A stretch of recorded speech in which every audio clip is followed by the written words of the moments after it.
warahmatullahi wabarakatuh. Untuk bab 3 kita membahas tentang tinjauan pustaka. Ini adalah salah satu fungsi dari teori, di mana seorang peneliti harus mencari novelty dari penelitiannya, kebaruan dari penelitiannya dengan cara membandingkan dengan penelitian-penelitian terdahulu yang sudah dilakukan oleh orang lain dalam kurun waktu 5 tahun terakhir. Dan penelitian-penelitian itu harus diambil dari sumber yang terpercaya, dari jurnal-jurnal yang bereputasi, misalnya dari Sinta 1, Sinta 2, Scopus, Q1, Q2 gitu ya. Nah, setelah kemudian dikumpulkan penelitian-penelitian orang lain tersebut yang diusahakan dicari apa yang paling sama, yang paling mirip gitu ya, yang paling identik dengan penelitian kita. Kemudian dilakukan apa yang disebut dengan sintesis funnel. Ada 1O 4C ya. Yang pertama organizing, jadi dikelompokkan penelitian-penelitian tersebut, kemudian di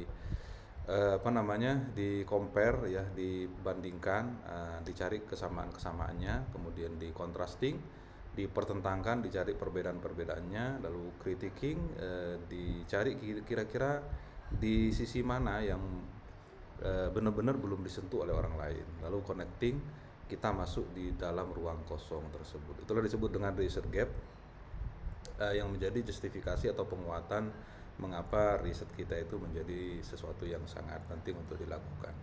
Nah, beberapa hal yang harus dilakukan juga adalah pemetaan ya, pemetaan agar kita menemukan gambaran dari novelty yang mau kita cari. Pertama adalah pemetaan tematik. Jadi secara tema besarnya mungkin sama, tapi dari sisi tematik apa yang kemudian membedakan antara literatur yang kita kumpulkan, dan terutama perbedaan mereka semua itu dengan kita. Kemudian juga pemetaan metodologis, kira-kira secara metode mereka itu punya perbedaan apa, kesamaan apa, dan beda dengan milik kita itu apa. Kemudian pemetaan kronologis, bukan hanya pengurutan tahun ya, tetapi juga bagaimana melihat evolusi dan pertumbuhan suatu gagasan ya. Jadi dari tahun 2022 misalnya, 2023, 2004 itu apakah ada yang mengcounter gagasan di tahun 2022 gitu ya, perubahannya seperti apa dan seterusnya, itu dinarasikan, diceritakan.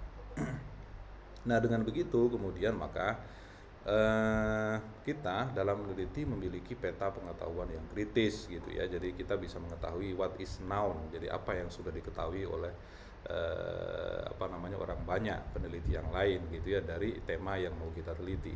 Dan kita menemukan gap ya, jadi apa yang belum diketahui dan kita mau masuk di dalamnya untuk melakukan penelitian, melakukan diskusi ya, sehingga kita mengisi ruang kosong yang benar-benar belum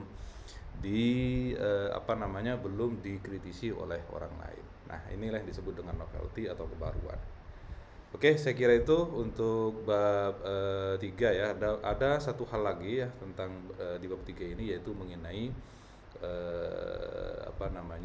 multidisiplin dan interdisiplin. Nah, di video berikutnya. Terima kasih. Assalamualaikum warahmatullahi wabarakatuh.